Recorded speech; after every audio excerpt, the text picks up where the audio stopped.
If these Europeans and Americans love each other so much, why do they register high divorce cases?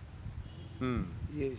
No balaba mu train, no laba mu chi, no laba mu chi. Africans, we don't have these things. An African man expresses his love in the bedroom.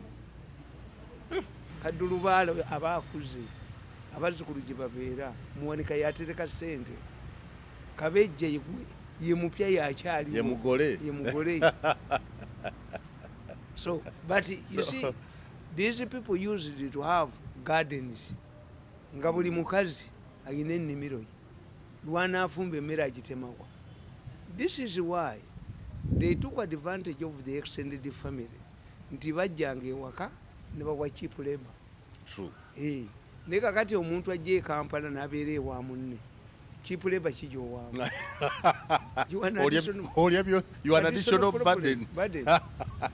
So bo bali baabakozesanga nti before the coming of Banyarwanda in 1950s, Baganda used to use their family members. So the extended family was for the parts of more production.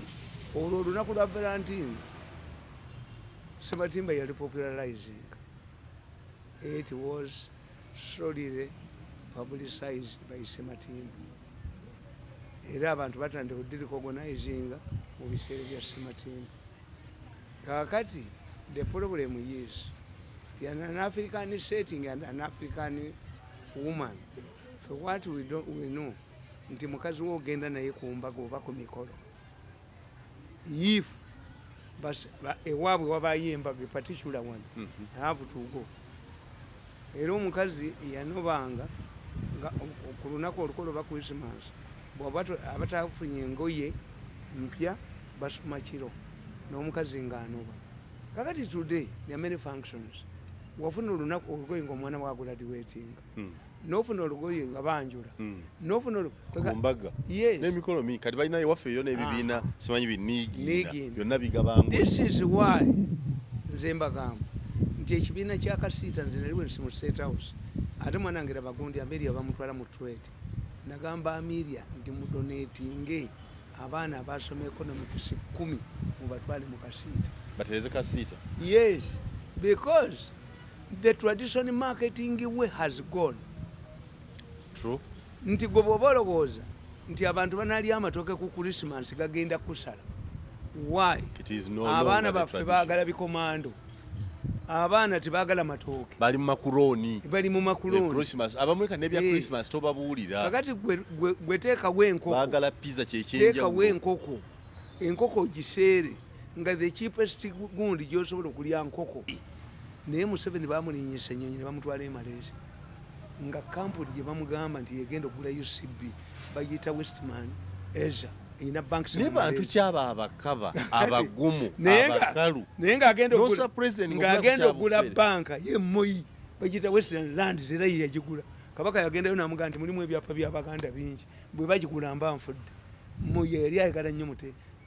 Mumanyi the Jaluos believe that they originated from Buganda. But to Mumboya bali bayita Baganda. In fact, when you look at Abu Mayanja, not to know Omusajja kubayita Fred Olengo, bafaanagana. And they are both lawyers. Truth. Bafaananira ddala bulungi bali bafaanagana. Ate ne Mayanja, Abu Mayanja, naye yali aveeyo mukono eno yagenda gulayo Truth. So Abu Mayanja might have been a woman. He was actually buried the other side of Mukono. Yes. Natuukako ku ntaana we bamuzika nti ono wali Abu Mayanja. Natuukawo. Yes. He originated from Mukono. That side. Era abajaluwo ekikwewuunyisa n'engege bagiyita ngege. So the Tom Mboyas believe naye tunuulira nti Museveni bamutisse mu nnyonyi. Paka Malaysia. Naye nga kampuni anti abazungu bali bwe bati aba business. When you use our name nabaga nti kambabuulire Total Energies teyinza kuba y'Abafalansa. Kino kikipuli kya Nankabirwa kyawano. Total Energies nga ddala y'Abafalansa. Nga Abafalansa be basinza amaanyi mu European Union after the exit of Britain tebayinza questioning environmental protection mu kusima amafuta. When a credible American company was finally identified, who has talked about environmental protection? No one. Abazungu tebayinza nga babba. Tubabulya environment nga babba. Ate mbaleza nti beba bifaako ennyo environment because ebijja bityo. baba losing China. When you see these European companies raising the question of environment and other issues, then the Chinese have defeated them.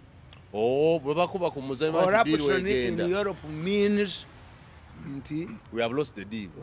But if the deal is with us, that's no corruption. Kakwata buli kasente kange kwanana akakwata nemba tamu amu hardened ate bampono ajje kyankwanzi mbwapolo talinja kutulika nalinja esibye pa amuteringi waliwo gwanyigiriza omuntu famire yange yonna nebona badala nti bwanditulise naye wandifiiridde kino linjo agende wakalugire mu chambers atokolera akapapula taliko nsonga nalinja kutulikiramu ba tomwe billion 2 ajje ko gwandisa nge nwana n'abantu aba seholo government kakati baka kakati betugudde ddulo my worry was to kill me that I'm a stumbling block in their business because they have revived it. Not because they have what type of pressure I have not survived. I have recordings. Miserable. B. A future government will haunt them down. They will be haunted by their past. You see, my concern is do you believe that the Chinese were operating a killer unit in Salvatore? Anglicans. Can that happen in a church of the Anglicans? Yes. Never mut. Omwana ngono junior bamanye ne bagajamu. Ne batagetinga mukazi wange. Ne bagula banzite byonna mbina ku recordings. Bibalemye. Fana kulambaza jiko gendo jokeza nyoko. I can give gendo kuwenyo. Nenkwata kabushenga is not forgivable. Kuruvya is not forgivable. Okujjako nga new vision empadde million 10 ne litulakitinga. But one day it will haunt my children and grandchildren. Bajja tujja kufuna government etajoga ekolera ku merit bampo obwa minister bakweringe kyebayita vetting mu Uganda vetting tekirimu omulamuzi wa high court yagamba vetting only stops at academic qualifications. But is it vetting? No, you know, it's a sigimbi. Quite I never be a yamukozesa. Vetting means wavaako wa mu America wali omusajja Reagan we yafuuka president wa America yaleeta General Alexander Haig ne bamubuuza Alexander Haig we last had you after the Second World War where have you been?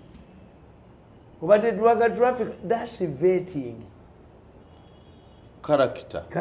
Background. Yes. Integrity. Kati one day, bukedde n'okasajja kano ak'obugalubindi akakuba nti bayisajja na bamukebera omutwe mu ebiri birikode wanudde balindeetera bw'oboneeteba ng'obanyimiridde mu kalulu ne babisaasaanya. Do you remember that at one time an existing government newspaper and this is a newspaper claimed that the president had to summon your mother to witness a mental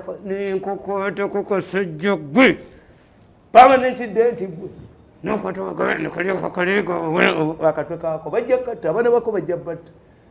nze bw'obinkola ebyo tobikola ku muntu atamanyi.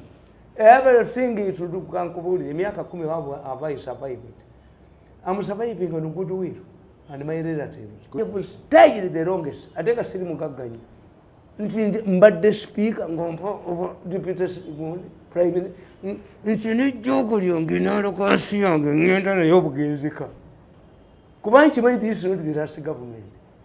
I saw Bote, I saw Idi Amin, nene ejja kugenda. You want to commit nti ebya organ trade tokyagala byogerako wabitadde. Sinze stumbling block yaabwe. Don't kill me kuba ebirala byonna bikoze eki. Biganye kankubulye muwanga. Waliwo ekintu ky'olwanyisa. Kakati kankubulire. If you have been quarreling with your daughter, that I'm opposed, I'm a Christian, I'm a pastor, yes, I'm an Anglican church bishop. I cannot condone that marriage with your boyfriend come to church. When your daughter comes to church with her boyfriend and they get officially married in the church, and you continue harassing the daughter, it means you are after something else.